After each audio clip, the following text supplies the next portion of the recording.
నమస్తే, welcome to Ayushman భవ. మీరు ఆస్తమా శ్వాస సంబంధిత అలర్జీతో బాధపడుతున్నారా? ముక్కు దిబ్బడ, ముక్కు నుంచి నీరు కారి ఇబ్బంది పడుతున్నారా? శ్వాస తీసుకోవడంలో ఇబ్బంది పడుతున్నారా? మొదలగు ఆస్తమా అలర్జీ సమస్యలకు హోమియోలో వైద్య విధానాల గురించి మాట్లాడేందుకు మనతో పాటు స్టూడియోలో ఉన్నారు డాక్టర్ కేర్ హోమియోపతి డాక్టర్ మానస. వారిని అడిగి మరిన్ని సలహాలు సూచనలు తెలుసుకుందాం. Hi doctor. హలో అండి. ముందుగా ఈ ఆస్తమా అంటే ఏంటి, ఎవరిలో ఆస్తమా లక్షణాలు ఉంటాయి? ఆస్తమా అనేది మనకి ఎయిర్వేస్లో అంటే మనం శ్వాస తీసుకునే నాళాలు స్వెల్ అవ్వడము, దాంతోపాటు వాటి లోపల ద్రవాలు అనేవి అంటే మ్యూకస్ డిశ్చార్జెస్ అనేది సడన్గా పెరగడం వల్ల మనం శ్వాస తీసుకునే మార్గం అనేది నేరో అయిపోవడం వల్ల బ్రీతింగ్ డిఫికల్టీ అంటే షార్ట్నెస్ ఆఫ్ బ్రెత్, ఊపిరి అందకపోవడము, దీన్నే మనం ఆస్తమా అంటాము. సో ఈ ఆస్తమా అనేది ఏ ఏజ్ గ్రూప్ వాళ్ళైనా రావచ్చు. కాకపోతే మనకి ఎలర్జిక్ కండిషన్స్ ఏమన్నా ప్రీవియస్గా ఉండే వాళ్ళలో కామన్గా ఆస్తమా అనేది ఎక్కువగా కనిపిస్తూ ఉంటుంది. సో ఈ ఆస్తమా లక్షణాలు వచ్చేటప్పటికి, ఒకటి శ్వాస తీసుకోవడం కష్టంగా ఉండడము, రెండు ఛాతీ పట్టేసినట్లు నొప్పి రావడము, అండ్ ఈ ఆస్తమా వల్ల నిద్ర సరిగా పట్టకపోవడం, స్లీప్ యాప్నియా అంటాము, ఈ స్లీపింగ్ ట్రబుల్స్ అనేవి రావడం, ఇవన్నీ కూడా మనకి ఆస్తమాకి లక్షణాలనే చెప్పుకోవాలి. వీటితో పాటు కాఫ్ అనేది కూడా అసోసియేట్ అయి ఉంటుంది. అంటే కాఫ్ అనేది చాలా కంటిన్యూస్గా కాఫింగ్ అనేది ఉంటే యూజువల్గా ఆస్తమాలో కూడా ఈ కంటిన్యూస్ కాఫ్ అనేది మనకి బ్రీతింగ్ డిఫికల్టీతో పాటు అసోసియేట్ అయి ఉండే సిమ్టమ్. అలాగే ఆస్తమా అనేది ఎందుకు వస్తుంది, జెనెటికల్గా వచ్చే ఛాన్సెస్ కూడా ఎంతవరకు ఉన్నాయంటారు? మోస్ట్ ఆఫ్ ద అంటే మన దగ్గరికి సఫర్ అవుతూ వచ్చే వాళ్ళలో ఎక్కువగా మనకి ఆస్తమా కనిపించేది ఫ్యామిలీ హిస్టరీలో ఎవరికైనా ఆస్తమా ఉన్నట్లయితే కామన్గా ఈ ఆస్తమాటిక్ కండిషన్స్ అనేవి కనిపించే అవకాశం ఉంటుంది. రెండవది, పిల్లల్లో కూడా ఆస్తమా కంప్లైంట్స్ అనేవి కనిపించవచ్చు. ఈ ఆస్తమా కామన్గా ఏంటంటే ఎలర్జిక్ ఫ్యాక్టర్ వల్ల, అంటే ఒక బాడీ అనేది రెసిస్టెన్స్ తగ్గడం వల్ల, బాడీ ఎలర్జిక్గా రియాక్ట్ అవ్వడం వల్ల కూడా ఈ శ్వాసనాళాలు మూసుకుపోవడం, అంటే మ్యూకస్ అనేది ఎక్కువ తయారవడం వల్ల ఈ ఆస్తమా అనేది కనిపిస్తూ ఉంటుంది. సో ఏ ఏజ్ గ్రూప్ వాళ్ళైనా ఆస్తమా కనిపించవచ్చు.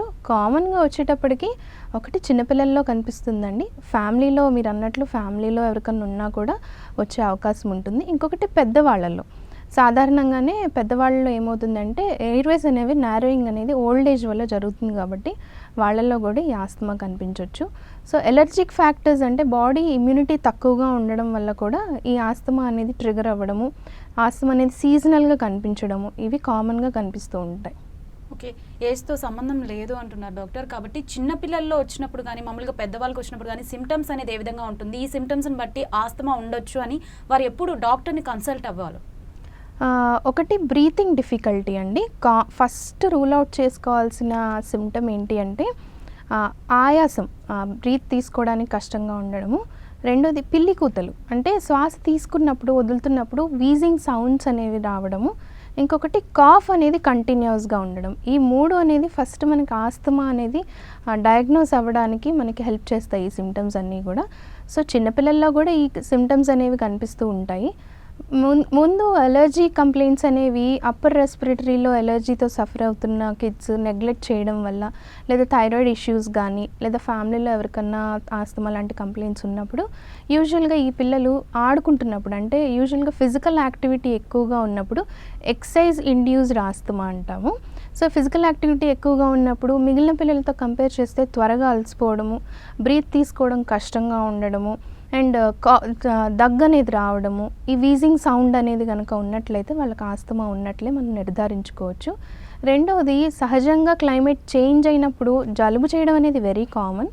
అలా కాకుండా జలుబు చేసిన ప్రతిసారి కూడా ఇలా పిల్లల్లో బ్రీత్ తీసుకోవడం కష్టం, వీజింగ్ సౌండ్స్ కనుక ఉన్నట్లయితే అప్పుడు కూడా తప్పనిసరిగా పేరెంట్స్ ఆస్తమా ఉందేమోననేది పరీక్ష చేయించుకోవాల్సి ఉంటుంది.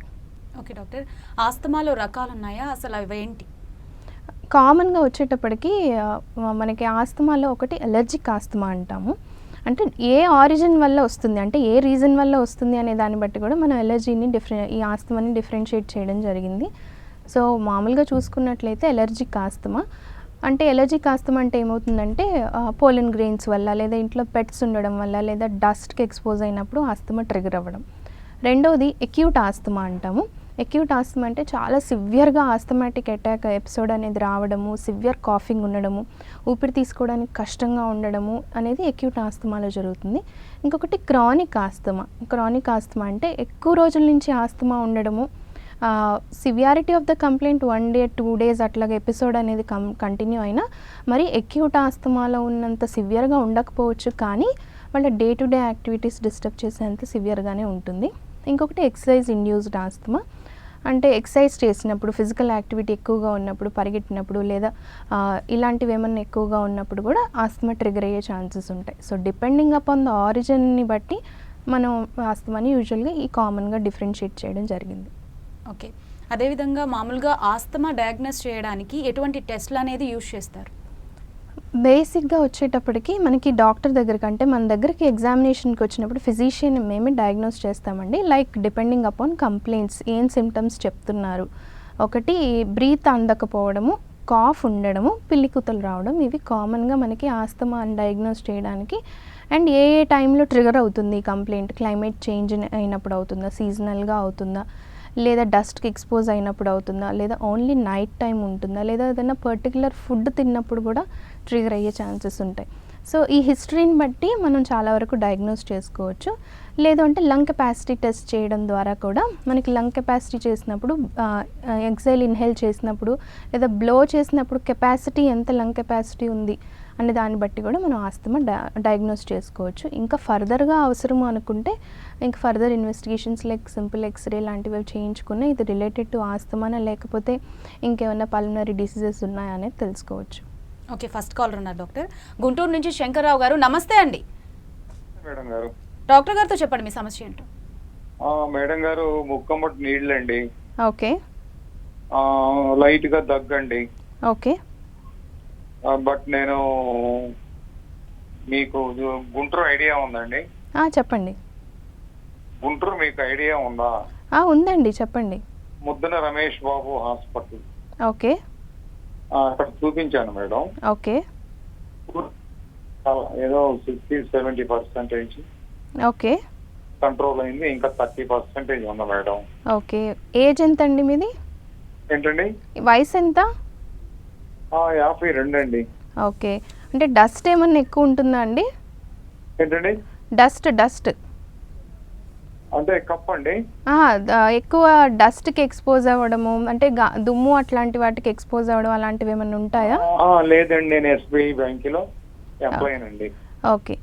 ఓకే అండి, మీరు చెప్పిన కంప్లైంట్స్ని మనం ఎలర్జిక్ రైనైటిస్ అంటాము. సో ఎలర్జిక్ రైనైటిస్ అంటే ఏంటి అంటే మనకు అప్పర్ రెస్పిరేటరీ ట్రాక్ ఎలర్జిక్గా రియాక్ట్ అవ్వడం. అది ఎప్పుడు అలా ఎలర్జిక్గా రియాక్ట్ అవుతుంది?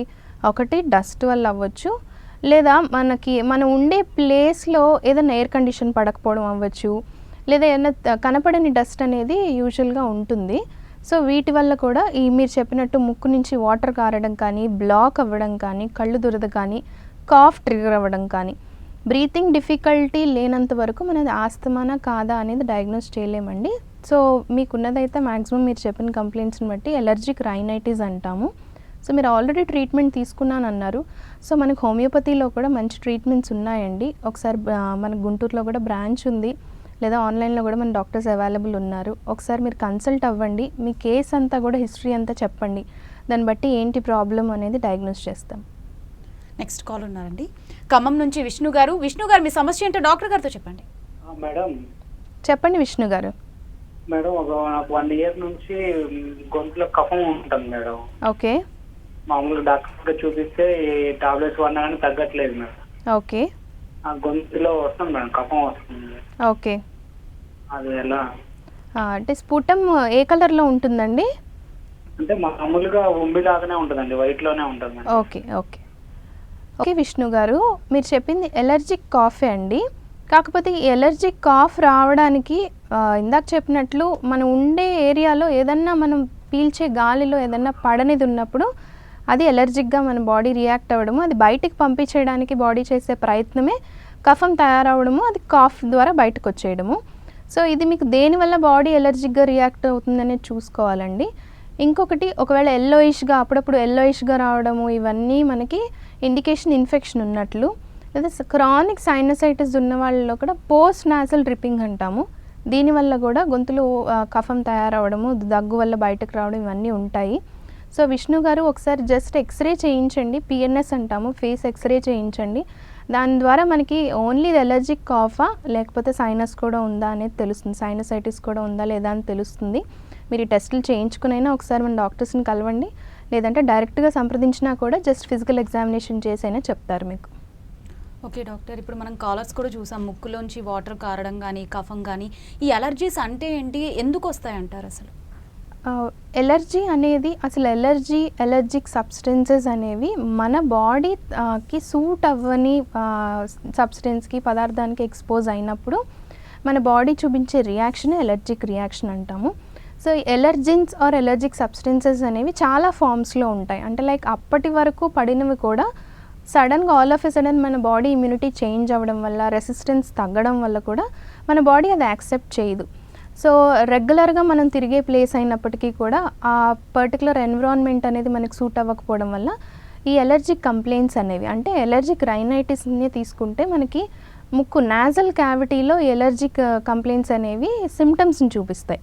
అంటే మన ముక్కులో డిశ్చార్జెస్ తయారవ్వడము, దానివల్ల ముక్కు కారడం కానివ్వండి, వాటరీ డిశ్చార్జెస్ కానీ, లేదా థిక్ మ్యూకస్ డిశ్చార్జెస్ కానీ, లేదా బ్లాక్ అవ్వడం కానీ, లేదా శ్వాస తీసుకునేటప్పుడు ముక్కు బ్లాక్ అయిపోవడం వల్ల దానివల్ల నోటితో గాలి తీసుకోవడం కానీ, లేదా హెడేక్ రావడము, ఈ ఎలర్జిక్ రైనైటిస్ ఉన్నప్పుడు కళ్ళు దురద రావడము, వాటరీ డిశ్చార్జెస్, ఇవన్నీ కూడా మనకి ఎలర్జిక్ రైనైటిస్ అని చెప్తాం. ఓకే డాక్టర్, కాలర్ ఉన్నారు హరిబాబు గారు విజయవాడ నుంచి. హరిబాబు గారు, మీ సమస్య ఏంటో డాక్టర్ గారితో చెప్పండి. నమస్తే మేడం. నమస్తే, చెప్పండి హరిబాబు గారు. మేడం, యాక్చువల్గా నాకు 4 months నుంచి చిన్న ప్రాబ్లం, అంటే బ్రీతింగ్ తీసుకోవటం ప్రాబ్లం వస్తుంది. ఓకే. ఆర్టివిన్ వేస్తే ఒక 9 hours ఫ్రీ అవుతుంది, ఇబ్బంది ఏం లేదు. శ్వాస తీసుకోవడం బాగానే వస్తుంది. ఓకే. మళ్ళీ ఈవినింగ్ ఆఫ్టర్ 8 తర్వాత పడుకునే ముందు వేసుకున్నాం అనుకోండి, మళ్ళీ బ్రీతింగ్ ఫ్రీగా అందుతుంది. ఓకే. అంటే అది ఓవర్ హీట్ వల్ల అంటారా, లేకపోతే లోపల కఫం పేరుకొని పోయి ఇట్లా వస్తుంది అంటారా? మీరు చెప్పిందేనండి. ఇప్పుడు మీరు చేసేది, మీరు నాజల్ డ్రాప్స్ అవి తీసుకున్నప్పుడు లోపల ఉన్న డిశ్చార్జ్ అనేది లూజన్ అయ్యి మీకు శ్వాస తీసుకోవడం ఫ్రీ అవుతుంది, అంటే నాజల్ బ్లాక్ అనేది క్లియర్ అవుతుంది. సో ఫస్ట్ అసలు ఆ డిశ్చార్జెస్ నోస్లో ఎందుకు ఫామ్ అవుతున్నాయి అనేది తెలుసుకోవాలి. అంటే మన బాడీ చేసే సహజ ప్రక్రియ ఏంటి అంటే, ఏదన్నా అలర్జిక్ సబ్స్టెన్స్ ముక్కులోకి వెళ్లకుండా ఉండడానికి మ్యూకస్ అనేది తయారవుతుంది. సో అది కంటిన్యూస్గా వెరీ ఫ్రీక్వెంట్గా తయారవుతుంది. అంటే ఒకటి ఎక్కువ డస్ట్కి ఎక్స్పోజ్ అవ్వడం కానీ, లేదా మీరు వర్క్ చేసే ఏరియాలో ఏమైనా కెమికల్ గ్యాసెస్ అట్లాంటివి ఏమైనా ఉండడము, వీటి వల్ల కూడా ఉంటుంది. సో వేడి చేయడము అనేది నథింగ్ బట్ బాడీ డీహైడ్రేషన్కి గురవ్వడము. సో వాటర్ బాగా తీసుకోండి, ఈ చిన్న చిన్న జాగ్రత్తలు తీసుకుని చూడండి. అంటే నోస్కి క్లీన్ చేసుకుంటూ ఉండడము, డస్ట్ దేనివల్ల మీకు ఈ సిమ్టమ్ ట్రిగర్ అవుతుంది అనేది ఫస్ట్ ఫైండ్ అవుట్ చేసుకోండి. లేదు మనకి ఇది కంటిన్యూస్గా ఉంది, ఇబ్బంది ఎక్కువగా ఉంది అంటే మాత్రం ఒకసారి ఎక్స్రే చేయించండి, పిఎన్ఎస్ ఎక్స్రే అంటాము. ఆ ఎక్స్రే చేయించడం వల్ల కూడా ముక్కులో కండ ఏమన్నా పెరిగిందా, లైక్ పాలిప్ లేదా టర్బినేట్ స్వెల్ అవ్వడము, ఇవన్నీ కూడా ఉంటాయి. దాని ద్వారా కూడా మనకు తెలుస్తుంది. ఓకే డాక్టర్, మరొక కాలర్ ఉన్నారు వినయ్ గారు వరంగల్ నుంచి. వినయ్ గారు, మీ సమస్య ఏంటో డాక్టర్ గారితో చెప్పండి. నమస్కారం మేడం. నమస్తే, చెప్పండి వినయ్ గారు. మేడం నా ఏజ్ 35 ఉంటుంది మేడం. ఓకే. నాకు చిన్నప్పటి నుంచి ఈ సీజన్ మారినప్పుడల్లా కొంచెం అస్తమా లాగా కఫం వస్తుందండి, ఎల్లో కలర్ లో. ఓకే. వస్తే ఒక 10 days వరకు మేడం, అప్పుడు యాంటీబయాటిక్స్ అవి రాపించుకుంటాను డాక్టర్ కలిసి. ఓకే. ఈ పర్మనెంట్ ఏమైనా సొల్యూషన్ చెప్తారా మేడం? తప్పకుండా అండి. ఇలా వచ్చే ఆస్తమాని మనం సీజనల్ ఆస్తమాస్ అంటాము, సీజనల్ ఎలర్జీస్ అంటాము. అంటే కామన్గా ఎవరికైనా జలుబు చేయడము, క్లైమేట్ మారినప్పుడు జలుబు చేయడము, మళ్ళీ ఆటోమేటిక్గా వితిన్ 1 weekలో రికవర్ అవ్వడం సహజమే. అలా కాకుండా ఎలర్జిక్ ఆస్తమాస్ కానీ ఈ సీజనల్ ఆస్తమాస్ ఉన్న వాళ్ళకి ఏంటి అంటే, ఆ టైంలో సివియారిటీ చాలా ఎక్కువగా ఉంటుంది. నార్మల్ కోల్డ్ కూడా చాలా సివియర్గా వాళ్ళ మీద ప్రభావం చూపించడం, బ్రీతింగ్ డిఫికల్టీస్ ఉంటాయి. సో దీనికి హోమియోపతిలో మన డాక్టర్ కేర్లో చాలా మంచి మెడిసిన్స్ ఉన్నాయండి. ఎందుకంటే మనకు హోమియోపతి సింపుల్గా సిమ్టమ్ని బేస్ చేసుకుని ఇవ్వడం కాదు, మీ హిస్టరీ అంతా తీసుకుంటాము, మీకు ఓవరాల్గా బాడీకి సూట్ అయ్యే మెడిసిన్ ఇవ్వడం వల్ల మీకు ఎప్పటి నుంచో ఉన్నా కూడా, బై బర్త్ నుంచి, చిన్నప్పటి నుంచి, చైల్డ్హుడ్ నుంచి ఉన్న ఫ్యామిలీలో ఉన్నా కూడా ఈ ప్రాబ్లం రికరెన్స్ని తగ్గించుకోవచ్చు, సివియారిటీని తగ్గించుకోవచ్చు, అండ్ పర్మనెంట్గా రాకుండా కూడా చూడొచ్చు. సో ఒకసారి తప్పకుండా సంప్రదించండి. ఓకే డాక్టర్, ఈ రెస్పిరేటరీ అలర్జీస్ అనేది ఎవరిలో ఎక్కువ చూస్తూ ఉంటాము, అలాగే కొంతమందికి 1-2 సార్లు వస్తూ ఉంటుంది. ఆ 1-2 సార్లు వచ్చినప్పుడే వాళ్ళకి అలర్జీ ఉంది అనేది మనం నిర్ధారించుకోవచ్చా? ఇక్కడ మనకి అది సింపుల్ నార్మల్ కోల్డా లేకపోతే ఇది కంపల్సరీ ఎలర్జీ అనేది ఫస్ట్ డిఫరెన్షియేట్ చేసుకోవాలండి.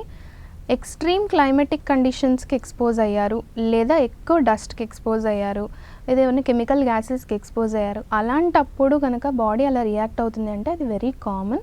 కానీ మనం ఇమ్యూనిటీ బాగుందనుకోండి, వెంటనే మనం దాని నుంచి బయటపడిపోతాం. వితిన్ 3 days or 4 daysలో మళ్ళీ నార్మల్ లైఫ్లోకి వచ్చేస్తాం. అలా కాకుండా ఈ ఎలర్జీస్ ఉందా లేదా అని ఎలా గుర్తించాలి అంటే, ఎర్లీ మార్నింగ్ స్నీజింగ్స్ రావడము, బ్లాక్ అవ్వడము, ముక్కు కారడము, లేదా కొంచెం డస్ట్ ఏ పాటి డస్ట్కి ఎక్స్పోజ్ అయినా కూడా ఈ సిమ్టమ్స్ అనేవి కనిపించడము, ఇంట్లో కామన్గా వేసే కిచెన్లో వేసే పోపు వాటికి కానివ్వండి, నార్మల్గా వాడే పర్ఫ్యూమ్స్కి కానీ, టాల్కమ్ పౌడర్స్కి కానీ, లేదా ఏదైనా ఓవర్ సెంటెడ్ కాస్మెటిక్స్కి వేటికి ఎక్స్పోజ్ అయినా కూడా ఒకవేళ సిమ్టమ్స్ అనేవి ఊరికే ట్రిగర్ అవుతున్నాయి అంటే మాత్రం తప్పనిసరిగా అది ఎలర్జీ అనే మనకి డయాగ్నోజ్ అవుతున్నట్లు.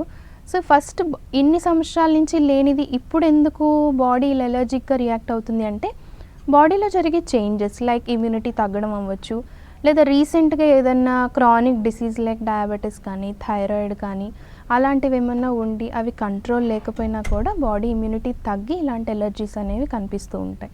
సో సింపుల్ కామన్ కోల్డ్కి, ఫ్లూకి, ఎలర్జీస్కి ఇవి మనం కామన్గా డిఫరెన్షియేట్ చేసుకోవాల్సి ఉంటుంది. సో ఇవి లైఫ్ థ్రెటనింగ్గా అంటే మేబీ లైఫ్ థ్రెటనింగ్ కాదు, బట్ ఎలర్జిక్ కంప్లైంట్స్ అనేవి మన డే టు డే యాక్టివిటీస్ని డిస్టర్బ్ చేయడం, స్లీప్ ట్రబుల్స్ రావడం ఇవి కామన్గా కనిపిస్తూ ఉంటాయి. ఓకే, కాల్ ఉన్నారు కర్నూలు నుంచి మహేష్ గారు. మహేష్ గారు, మీ సమస్య ఏంటో డాక్టర్ గారితో చెప్పండి. మేడం నమస్తే మేడం. నమస్తే, చెప్పండి మహేష్ గారు. మేడం మాకి మార్నింగ్ అయినా నైట్ కానీ ఒక తుమ్ములు వస్తాయి మేడం. ఫ్యాన్ వాతావరణం కూల్ ఉంటుంది అనుకో, ఎందుకు తుమ్ములు వస్తాయి మేడం. ఓకే, 4 years కూడా తగ్గడం లేదు మేడం. ఓకే, దీన్ని సొల్యూషన్ చెప్తారు మేడం ఏమన్నా? తప్పకుండా మహేష్ గారు. సో మీరు చెప్తున్నది ఎలర్జిక్ రైనైటిసేనండి. సింపుల్ ఎలర్జిక్ రైనైటిస్ అనేది ఇమ్యూనిటీ తక్కువ ఉండడము, విటమిన్ లోపం వల్ల కూడా రావచ్చు. సో విటమిన్ డి లాంటివి తక్కువగా ఉన్నా కూడా యూజువల్గా ఇలాంటి ఎలర్జీస్ అనేవి త్వరగా తగ్గవు. సో కంపల్సరీ ఎర్లీ మార్నింగ్ ఎండకి ఎక్స్పోజర్ ఉండేలా చూసుకోండి. చిన్న చిన్న బ్రీతింగ్ ఎక్సర్సైజెస్ లాంటివి, వాకింగ్ లాంటివి ప్రయత్నించి చూడండి. అయినా కూడా మనకి తగ్గలేదు అంటే అప్పుడు ఒకసారి తప్పనిసరిగా కన్సల్ట్ అవ్వండి. ఓకే డాక్టర్, మామూలుగా ఈ ప్రాబ్లం ఉన్న వాళ్ళు కొంతమంది అంటే నెగ్లెక్ట్ చేయడం అనేది జరుగుతుంది. సో అలా నెగ్లెక్ట్ చేయడం వల్ల ఎటువంటి ప్రాబ్లం వాళ్ళు ఫేస్ చేయాల్సి వస్తుంది? ఇప్పుడు ఎలర్జిక్ రైనైటిస్ని తీసుకున్నట్లయితే అండి, సింపుల్గా ఉంది అంటే ఫస్ట్ ఓన్లీ కొంచెం స్నీజింగ్స్ రావడము, లేదా ముక్కు కారడము, బ్లాకు ఇవి ఇనీషియల్గా కనిపిస్తాయి. సో వీటిని నెగ్లెక్ట్ చేయడం వల్ల ఈ ఎలర్జీ అనేది, ఇన్ఫెక్షన్ అనేది డీపెన్ అవుతుంది. లైక్ ముందు ఓన్లీ ఎలర్జిక్ కంప్లైంట్స్ ఓన్లీ ముక్కు వరకే ఉంటే దాని తర్వాత అది సైనసైటిస్కి దారి తీయచ్చు. అంటే సైనసైటిస్కి దారి తీసినప్పుడు ఏమవుతుందంటే బ్లాక్ ఎక్కువగా ఉండడము, ఈ ఫేషియల్ రీజన్లో, ఐబ్రోస్ రీజన్లో హెడేక్ అంటే పెయిన్ రావడము, కొన్నిసార్లు ఏమవుతుందంటే బ్యాడ్ స్మెల్ రావడం, అంటే మనం స్మెల్ కూడా అబ్నార్మల్ అవుతుంది అనమాట. లాస్ ఆఫ్ స్మెల్ ఉండకపోవచ్చు కానీ స్మెల్ అనేది నార్మల్గా తెలియదు మనకి. దీనివల్ల ఇయర్ ఇన్ఫెక్షన్స్, ఈ సైనసైటిస్ వచ్చిన తర్వాత అది ఇయర్ ఇన్ఫెక్షన్కి దారి తీయడము. సో ఒకవేళ ఫ్యామిలీలో ఆస్తమా కానీ, బ్రాంకైటిస్ కానీ ఇట్లాంటివి ఏమన్నా ఉన్నట్లయితే సో అప్పర్ రెస్పిరేటరీ ఇన్ఫెక్షన్స్ కాస్త లోవర్ రెస్పిరేటరీకి దారి తీయడం. సో ఇన్ఫెక్షన్ అనేది డీపెన్ అవుతూ ఉంటుంది నెగ్లెక్ట్ చేయడం వల్ల. సో అర్లీగా మనం డయాగ్నోస్ చేసుకుని ప్రాపర్ మెడికేషన్ కనుక తీసుకున్నట్లయితే తక్కువ డ్యూరేషన్, అంటే తక్కువ టైంలోనే ప్రాబ్లం పెరగకుండా మనం జాగ్రత్త తీసుకున్నట్లు అవుతుంది. ఓకే, నార్మల్గా ఈ ఎలర్జీస్కి సంబంధించి మీ దగ్గర ట్రీట్మెంట్ అనేది ఏ విధంగా ఉంటుంది? రూట్ కాజ్ని మనం కొన్నిసార్లు ఐడెంటిఫై చేయొచ్చు, కొన్నిసార్లు కష్టం అవుతుంది. సో అలాంటి సిచ్యువేషన్స్లో ఎలాంటి ట్రీట్మెంట్ అనేది వాళ్ళకి సజెస్ట్ చేస్తారు? ఇప్పుడు హోమియోపతిలో కూడా అండి మనకి సింపుల్గా సిమ్టమ్ బేస్డ్గా ఇచ్చే స్పెసిఫిక్ మెడిసిన్స్ కాకుండా మనం కంప్లీట్ హిస్టరీ తీసుకోవడం జరుగుతుంది. అంటే వాళ్ళకి ఏజ్ వాళ్ళు సఫర్ అవుతున్నారు, వాళ్ళకి అండర్లైయింగ్ డిసీజెస్ ఇంకేమున్నాయి, వాళ్ళకి ఫ్యామిలీలో ఎంత స్ట్రాంగ్గా ఉంది డిసీజ్ అన్నది, అండ్ సిమ్టమ్స్ ఎలా డెవలప్ అవుతూ వచ్చాయి. So person to person, okay age గ్రూప్లో ఒకే జెండర్లో ఇద్దరు సఫర్ అవుతున్న సేమ్ కంప్లైంట్తో మన హోమియోపతిలో మనం డిఫరెన్షియేట్ చేసి మెడిసిన్ని ఇండివిజువలైజ్ చేసి ఇవ్వడం జరుగుతుంది. సో ఇలా క్లాసికల్ పద్ధతి ద్వారా మెడిసిన్ ఇవ్వడం వల్ల ఏంటి అంటే మనకి గ్రాడ్యువల్గా ఇంప్రూవ్మెంట్స్ అనేవి కనిపిస్తాయి అండ్ పర్మనెంట్గా రిలీఫ్ అనేది ఉంటుంది. సో దీంతో పాటు ఒకవేళ డెఫిషియన్సీస్ ఏమైనా ఉన్నాయి లేదా ఇతర క్రానిక్ డిసీజెస్ ఏమన్నా ఉన్నట్లయితే తప్పకుండా అవి కూడా కంట్రోల్ చేసుకుంటూ ఉండాలి. అవి కంట్రోల్లో పెట్టుకుంటూ మనకు ప్రాపర్ మెడికేషన్, హోమియోపతి మెడికేషన్ వాడితే ఇలాంటి ఎలర్జిక్ కంప్లైంట్స్ అనేవి కంప్లీట్గా క్యూర్ చేసుకోవచ్చు. కాల్ ఉన్నారు డాక్టర్, హైదరాబాద్ నుంచి శ్రీధర్ గారు. శ్రీధర్ గారు, మీ సమస్య ఏంటో డాక్టర్ గారితో చెప్పండి. నమస్తే మేడం. నమస్తే, చెప్పండి శ్రీధర్ గారు. మేము హైదరాబాద్ కాల్ చేస్తున్నాం. మా మమ్మీ పేరు మాలతి మేడం. ఆమెకి ఫిస్టులా అబ్సెస్ వచ్చింది మేడం. యాక్చువల్లీ మేము జనరల్ హాస్పిటల్లో ట్రీట్మెంట్ చేయించాము. ఓకే, చేస్తే ఆపరేషన్ చేశారు, అబ్సెస్ అనేది తీసే మళ్ళీ వేరే దగ్గర మళ్ళీ ఫామ్ అయింది మేడం. అది మళ్ళీ చేస్తే అది కూడా కట్ చేసి మళ్ళీ చేశారు. మళ్ళీ వేరే ప్లేస్ లో మళ్ళీ ఫామ్ అవుతుంది. బ్లీడింగ్ లైక్ పస్ లాగా వాటర్ లాగా వస్తా ఉంది. Okay okay. దీనికి ఏంటి ట్రీట్మెంట్? ఇలాంటి ఫిస్టులాస్కి మంచి ట్రీట్మెంట్ ఉంటుందండి. ఫిస్టులాస్కి ఫస్ట్ పస్ ఫార్మింగ్ టెండెన్సీ అనేది పోవాలి. సో పస్ ఫార్మింగ్ టెండెన్సీ పోకుండా ఫామ్ అయిన ఫిస్టులాని హీల్ చేసుకుంటూ అంటే ట్రీట్ చేసుకుంటూ సర్జరీ ఆపరేట్ చేసుకుంటూ వెళ్ళడం అనేది కరెక్ట్ పద్ధతి కాదు. అంటే మళ్ళీ రిపీట్ అవుతుంది. సో హోమియోపతి మెడిసిన్తో ఏంటి అంటే ఆ ఫిస్టులాకి ఉండే పస్ ఫార్మింగ్ టెండెన్సీని కనుక మనం క్లియర్ చేసుకోగలిగితే ఆటోమేటిక్గా ఫామ్ అయిన పస్ బయటకు వెళ్ళడానికి ఛానల్స్ ఓపెన్ చేసుకుంటుంది. దాన్ని ఫిస్టులా అంటాము. సో ఫిస్టులాని కూడా రికరెంట్గా రాకుండా కూడా మనకు హోమియోపతి మెడిసిన్ హెల్ప్ చేస్తుంది. సో ఇక్కడ ఫిస్టులా రావడానికి మనకి కొన్ని కాజెస్ ఉంటాయండి. లైక్ డయాబెటీస్ కంట్రోల్లో లేకపోవడం కానీ, లేదా ఇతర ఇన్ఫెక్షియస్ డిసీజెస్ ఏమైనా ఉండడం కానీ, లేదా ఈ పెరియనల్ యాబ్సెస్ రావడానికి హైజీన్ కావచ్చు, ఒబేసిటీ వెయిట్ ఎక్కువ ఉండడం కావచ్చు. ఇవన్నీ కూడా మనకి అండర్లయింగ్ కాజెస్ కింద చెప్పుకోవచ్చు. సో వాటిని కూడా కొంత కేర్ తీసుకుంటూ మనం ప్రాపర్ మెడికేషన్ ఫిస్టులాకి వాడుతున్నట్లయితే హోమియోపతిలో మంచి ట్రీట్మెంట్స్ ఉన్నాయి. ఎలాంటి సైడ్ ఎఫెక్ట్ కూడా ఉండదు. శ్రీధర్ గారు, తప్పనిసరిగా ఒకసారి మీ మదర్ని, మాలతి గారిని తీసుకొని కన్సల్ట్ అవ్వండి. మీరు ఏమైనా ఇన్వెస్టిగేషన్స్ చేయించినా, ఏమైనా రిపోర్ట్స్ చేయించినా రిపోర్ట్స్ కూడా తీసుకురండి. ఓకే డాక్టర్, నార్మల్గా ఎలర్జీ కానీ ఆస్తమా కానీ అసలు ఎందుకు వస్తుంది అనేది కొంతమంది తెలుసుకోలేకపోతారు. అలాంటి వాళ్ళు అసలు రాకుండా ఉండడానికి మనం ఎటువంటి జాగ్రత్తలు తీసుకోవాలి? ఒకవేళ వచ్చిన తర్వాత కూడా నార్మల్గా మనం ట్రీట్మెంట్తో పాటు ఎటువంటి జాగ్రత్తలు తీసుకోవాలి నార్మల్గా? కామన్గా అండి, ఫ్యామిలీలో ఒకవేళ డిసీజ్ ఉంది అని తెలిసినట్లయితే ఏదైనా కూడా, ఏ డిసీజెస్ అయినా కూడా ఫ్యామిలీలో ఉన్నప్పటికీ నెక్స్ట్ జనరేషన్కి రాకుండా ఉండాలన్నా, లేకపోతే వచ్చిన సివియారిటీ తక్కువ ఉండాలన్నా ప్రాపర్ లైఫ్ స్టైల్ అనేది మెయింటైన్ చేయాలి. లైక్ మనకి ప్రాపర్ లైఫ్ స్టైల్ అంటే ఏంటి? వెయిట్ పెరగకుండా హెల్దీ వెయిట్ మెయింటైన్ చేసుకునేలా చూడడము, స్ట్రెస్ని కొంత మేనేజ్ చేసుకోవడము, ఫిజికల్ యాక్టివిటీ ఉండేలా చూడడము, బ్యాలెన్స్డ్ న్యూట్రిషియస్ ఫుడ్ తీసుకోవడము. ఇవి కామన్గా మెయింటైన్ చేసుకున్నట్లయితే ఒకవేళ ఫ్యామిలీలో ఉన్నప్పటికీ కూడా రాకుండా ఉంటుంది. ఇంకొకటి, ఆల్రెడీ ఆస్తమాస్ కానీ ఎలర్జీస్ కానీ ఉన్నాయి అనుకోండి, వాళ్ళు సఫర్ అవుతున్న వాళ్ళు ఈ ట్రిగరింగ్ ఫ్యాక్టర్స్ అనేవి ఏంటి అనేది తీసుకోవాలి. కొంతమందికి యాంగ్జైటీ డిజార్డర్స్ వల్ల కూడా, అంటే యాంగ్జైటీకి లోనైనప్పుడు కూడా ఆస్తమా ట్రిగర్ అవ్వచ్చు. సో అలాంటివి దేని వల్ల ట్రిగర్ అవుతుంది ఆస్తమా అనేది కనుక నోట్ చేసుకున్నట్లయితే, సో అలాంటి వాటికి కొంత దూరంగా ఉండడము, సింపుల్ బ్రీతింగ్ ఎక్సర్సైజెస్ లాంటివి చేయడము, లైఫ్ స్టైల్ హెల్దీగా మెయింటైన్ చేయడము, వెయిట్ పెరగకుండా జాగ్రత్త తీసుకోవడము, లైక్ థైరాయిడ్ లాంటి ఇష్యూస్ కానీ, లేకపోతే డయాబెటీస్ లాంటి కంప్లైంట్స్ ఏమైనా ఉన్నట్లయితే వాటికి తగినట్లు ప్రాపర్ మెడికేషన్ అండ్ జాగ్రత్తలు తీసుకోవడం.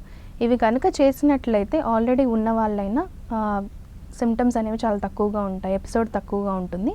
అండ్ రెండోది, రాకుండా ఉండాలన్నా కూడా ఈ లైఫ్ స్టైల్ అనేది మెయింటైన్ చేసుకోవాలి. ఓకే డాక్టర్, ఆస్తమా అలాగే రెస్పిరేటరీ ఎలర్జీకి సంబంధించి చాలా చక్కగా ఎక్స్ప్లెయిన్ చేశారు. థ్యాంక్ యూ అండి. చూసారు కదా, ఇది ఇవాల్టి ఆయుష్మాన్ భవ. చూస్తూనే ఉండండి 10 TV.